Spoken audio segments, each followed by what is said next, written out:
시청자 여러분 안녕하십니까? 복지TV 뉴스입니다. 교통약자 시외 이동권 차별구제 소송에 대한 1심 재판부의 판결이 나왔습니다.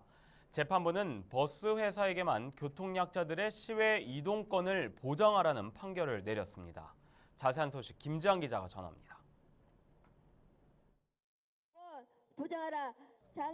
장애인 등 교통약자들이 국가와 지자체, 버스 회사를 상대로 낸 차별구제 소송에서 일부 승소 판결을 받았습니다. 하지만 장애계는 이번 판결에서 편의 제공에 대한 책임을 버스 회사에게만 지게 했다며 아쉬움을 전했습니다. 서울중앙지법은 지난 10일 김모 씨 등 5인이 국가와 지자체, 버스 회사 등을 상대로 낸 차별구제 소송에서 버스 회사에게 교통약자들의 시외 이동권을 보장하라는 내용의 원고 일부 승소 판결을 내렸습니다. 최종 판결에서 재판부는 금호고속과 명성운수는 광역급행, 직행좌석, 좌석형 버스에 휠체어 승강 설비 등 승하차 편의를 제공하라고 판시했습니다. 하지만 원고 측의 손해배상 청구는 기각됐습니다. 이에 장애계는 이례적으로 재판부가 교통약자들의 이동 편의를 인정했다는 측면에서는 고무적이지만 국가에 대한 책임에 대해서는 명시하지 않아 아쉬움을 나타냈습니다.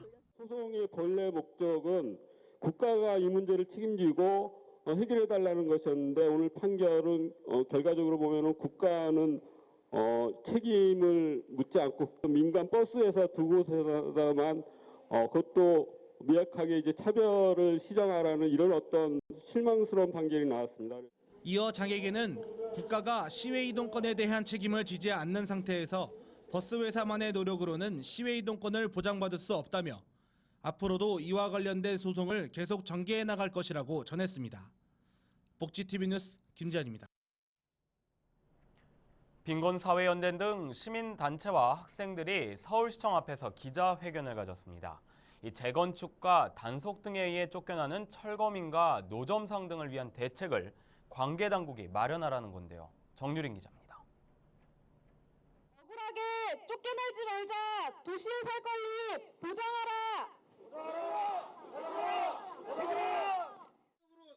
관계 당국과 임대인, 건물주에 의해 생업을 잃고 거리로 내몰린 이들이 한자리에 모였습니다. 빈곤사회연대 등 시민단체와 학생들은 서울시청 앞에서 기자회견을 갖고 소위 도시 빈민이 된 이들의 현안을 해결해 줄 것을 촉구했습니다. 8개 시민단체로 구성된 권리장전은 지난 2주 동안 수도권 곳곳에서 벌어지고 있는 도시 빈민에 대한 탄압 양상에 대해 조사해왔습니다. 여러분, 빈곤은 개인의 노력과 의지에 따라서 벗어날 수 있는 어떤 정적인 상태가 아닙니다. 가장 인간다운 삶을 살 그 당연한 권리를 요구하는 것과 그리고 그 권리를 찾아가 나가는 그 과정에서 학생들, 그리고 국민들, 그리고 시민들, 그리고 반빈곤 연대 활동에 연대해 주신 많은 분들과 함께 계속해서 활동과 연대를 이어나가겠다는 약속이 있습니다. 이날 자리에 참석한 김병택 할아버지는 건물주의 이윤 추구로 자신이 살던 동자동 쪽방촌에서 쫓겨날 위기에 처했다며 사태를 수수방관하고 있는 서울시를 규탄했습니다. 쪽방인도 시민이요. 우리도 서로인데 세상이 이렇게 무시되었습니까? 시민입니다. 시민을 위해서 시장이 이 문제를 해결해야 되겠습니다. 한편 권리장전은 조사 결과 드러난 현안들에 대해 서울시를 대상으로 책임감 있는 개입과 해결 노력을 지속적으로 요구한다는 계획입니다. 복지TV 뉴스 정유림입니다. 보건복지부가 지자체와 민간기관과 함께 장애인 전용 주차구역 합동점검을 실시합니다. 복지부는 다음 달 9일까지 약 한 달간 고속도로 휴게소 등 불법 주차 민원이 많이 제기되어 온 시설을 포함해 전국 약 5,000개소에서 장애인 전용 주차구역 단속을 합니다. 또한 복지부는 장애인 전용 주차구역의 주차 면수 확보 여부나 설치 장소 등의 적정성에 대한 단속도 함께 진행한다고 말했습니다. 보건복지부가 재산의 소득 환산율을 낮추는 내용을 담은 기초연금법 시행규칙 개정안을 입법 예고했습니다. 복지부는 기초연금 대상자의 소득 인정액 산정 시 적용하는 재산의 소득 환산율을 현행 5%에서 4%로 낮추는 내용을 담은 시행규칙 개정안을 입법 예고했습니다. 복지부는 이번 개정안을 통해서 재산이 실제 가치보다 높게 평가되는 것을 방지하고 약 10만 명이 기초연금을 수급받을 수 있게 될 것이라고 말했습니다. 한편 복지부는 이번 개정안을 다음 달 19일까지 입법 예고한다고 밝혔습니다. 급성 신우염으로 인한 여성 진료 인원이 남성 진료 인원보다 많은 것으로 나타났습니다. 국민건강보험공단은 요로 감염의 일종으로 신장과 신우에 세균 감염이 발생하는 급성 신우염 환자가 남성보다 여성이 많다고 말했습니다. 연령별로는 여성은 50대에서 가장 많이 급성 신우염이 발생하고 있었고 남성의 경우 9세 이하에서 가장 많이 나타났습니다. 또한 공단에 따르면 급성 신우염으로 인한 평균 진료 인원은 대체로 7월과 8월에 많았고 2월에 가장 적었습니다. 사단법인 꿈티움이 제4회 꿈티움 공모전 시상식을 열었습니다. 박고은 아나운서입니다. 미술 작품들이 나란히 한쪽 벽면에 전시돼 있습니다. 지난 10일 경기도 분당에 위치한 네이버 본사에서 제4회 꿈티움 공모전 시상식이 열렸습니다. 지난 5월부터 한 달간 공모를 해 심사를 거쳐 진행된 이번 공모전에서 대상에는 업어줘요라는 작품을 제출한 한부열 씨가 차지했습니다. 오늘 상 무슨 상 받았어요? 대상 대상 받았어요. 기분이 어때요? 좋아요. 얼만큼 좋아요? 얼마큼 좋아요? 많이 좋아요. 부열이 사랑해요. 감사합니다. 꿈티움 이사장인 이성규 교수는 이번 공모전을 통해서 장애 예술가들의 활동 영역을 더 넓히고자 한다고 말했습니다. 저희 사단법인 꿈티움에서는 이 꿈을 키워준다는 의미에서 저희는 그 작품을 가지고 그 작가의 꿈을 키워주는데 어떤 도움을 줘야 되겠다. 멘토링을 해서 더 큰 작가로 만들어주든지 아니면 그 작품을 가지고 상품을 만들어서 경제적인 이득을 주든지 하는 그런 일들을 좀 해보자라는 좀 색다른 생각을. 창작을 향한 열정과 그 열정을 다해 표현하고 싶은 자신만의 이야기를 엿볼 수 있었던 자리. 꿈티움 공모전을 통해 장애예술인들의 꿈과 희망이 실현될 수 있기를 바랍니다. 복지TV 뉴스 박고은입니다. 서울 노원구의 주민들의 휴식과 배움을 함께할 수 있는 공간이 마련됐습니다.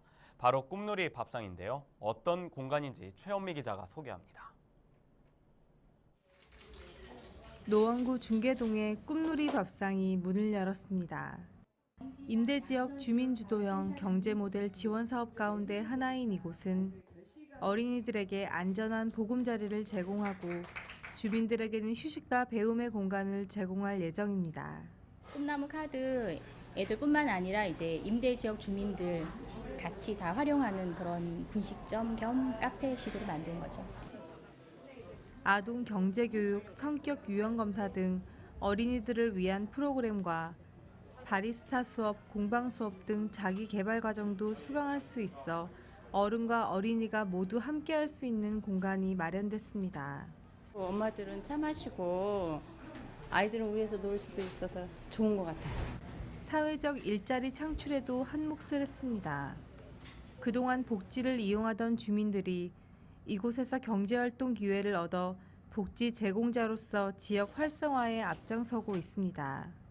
또 올 수 있는 참 이렇게 좋은 공간이구나 쉬어갈 수 있고 이런 공간이구나 하고 다시 올 수 있도록 저희들이 만들어주는 게 최선인 것 같아요.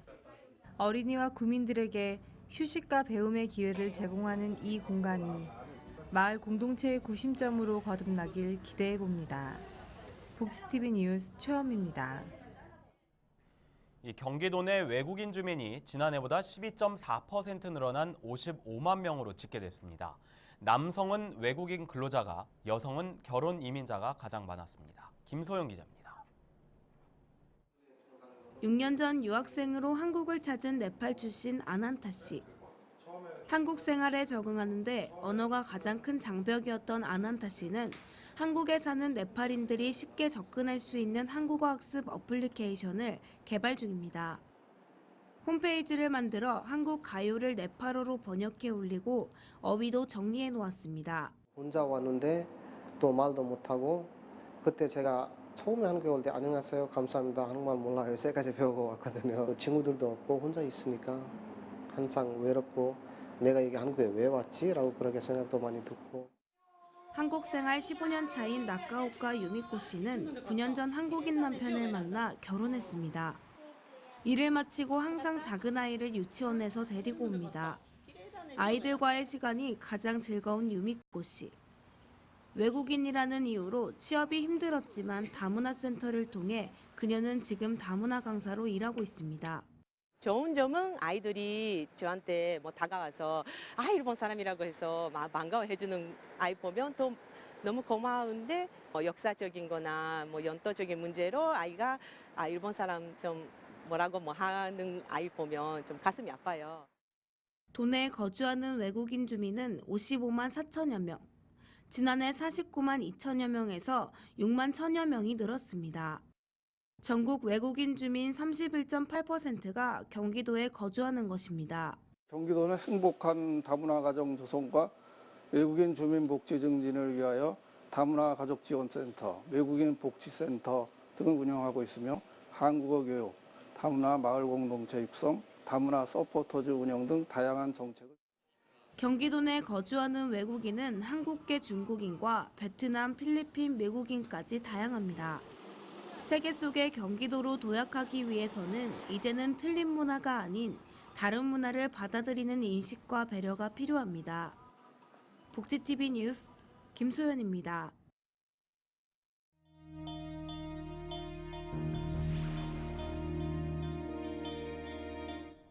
이어서 간추린 뉴스를 전해드립니다. 한국 휠체어 댄스 스포츠 국가대표 선수들이 2015 IPC 국제 장애인 댄스 스포츠 대회에 참가해 싱글맨과 콤비 프리스타일 등 총 4개 부분에서 1위를 차지했습니다.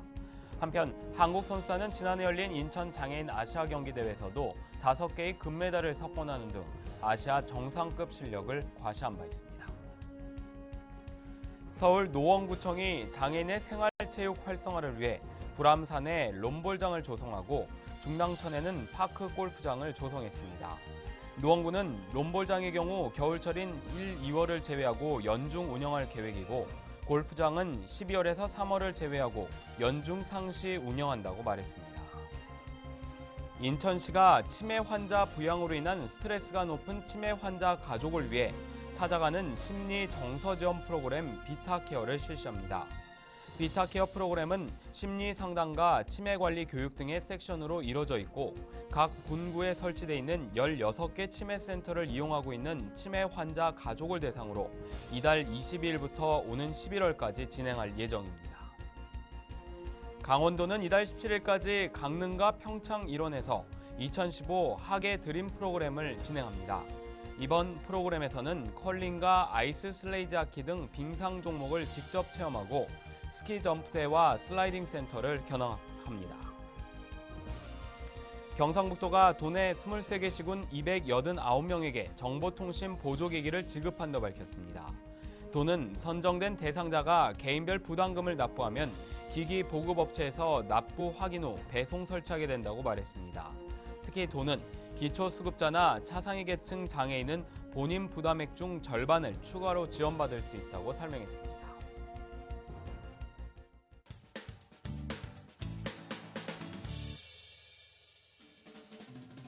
한 주간의 사회복지 행사를 한눈에 알려드리는 시간, 복지 게시판입니다. CJ 도너스 캠프는 국회 인성실천 포럼과 함께 청소년들이 미래 리더로 성장할 수 있도록 문화 콘텐츠 창작을 통해 인성의 덕목을 내재화하고 실천하게 하기 위한 인성 캠프를 진행합니다. CJ 도너스 캠프는 소외아동에게 동등한 교육의 기회를 제공하는 교육복지 사업과 아동과 청소년의 건강한 성장을 돕는 꿈키움 사업을 제공하는 기관인데요. 이번 국회 꿈키움 가족 인성캠프 참가에 관한 자세한 내용은 CJ 도너스 캠프 홈페이지에서 확인할 수 있습니다. 한국지역아동센터 연합회가 대학생 온라인 서포터즈 3기와 4기를 모집합니다.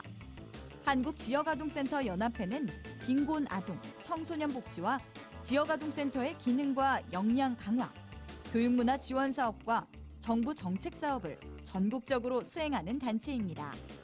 서포터즈 참여에 관한 자세한 사항은 한국지역아동센터 연합회로 문의하시기 바랍니다. 지금까지 복지 게시판이었습니다. 이야기가 있는 시간 오늘의 영상 함께 보시죠. 따뜻한 기운을 내주며 혈액순환을 돕는 여름 대표 식재료인 닭고기. 오늘은 삼복 중 첫 번째 복날인 초복인데요. 삼계탕 한 그릇에 더위를 싹 날려보내는 건 어떨까요? 네, 앞서 교통이동약자의 시외 이동권 관련 판결 소식을 전해드렸습니다. 이 국가나 지자체가 교통이동약자의 이동권에 대한 책임을 져야 하는 것이 당연하지만 이 재판부는 그렇게 판단을 하지 않은 것 같습니다. 그러나 이번 판결에서 재판부가 교통이동약자의 이동권을 인정했다는 점을 우리는 주목할 필요가 있습니다. 행복한 미래를 여는 방송 복지TV 뉴스를 마칩니다. 시청해주신 여러분 고맙습니다.